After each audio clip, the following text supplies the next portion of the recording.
Thank you, Senator Perdue. I'm honored to be here with my colleagues here. This, this really, as Senator Perdue said, ought to be a really bipartisan issue. We got Americans that are hurting.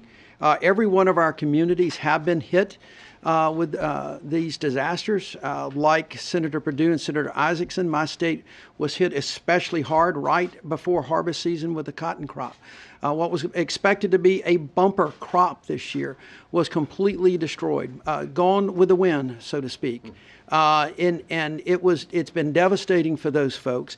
And the fact of the matter is, not only have our communities been hit this year, or within the last year, but everybody's communities is going to be hit at some point over the course of their life.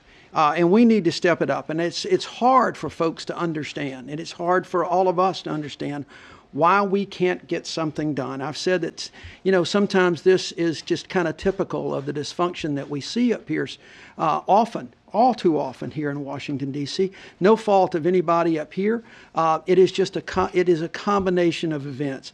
And it really hits home when I went to the Wiregrass pit this past summer. That's the southeast Alabama area, to talk to those farmers and to talk to those folks who really lost their livelihoods. It's not just cotton.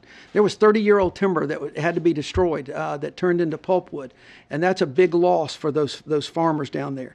Lee County, where the EF4 tornado killed 24 people. Those folks are still rebuilding. I met with both the EMA folks, but also the victims who are waiting on help. And the folks on the ground down there have done a remarkable job, but it's the victims now that are being victimized again by the inaction that we see here every day.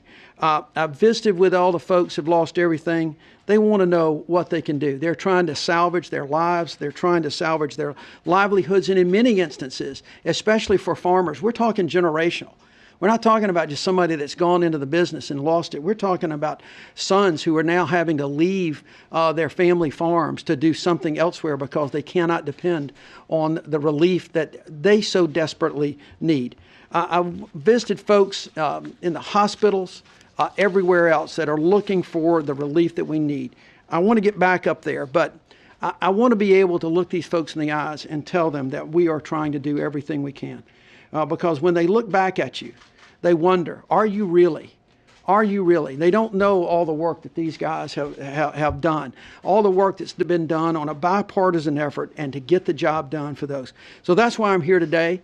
I'm really pleased to be here with my colleagues, and I want to urge all of our colleagues on both sides of the aisle in both houses of Congress to let's get this done for Americans. Let's get this done for the people that need it so that we can go forward and plan for the future, and maybe we can do the kind of things that will make sure that this doesn't happen again and we can move forward and help these folks. Let's get something done for all the Americans who are hurting with this disaster.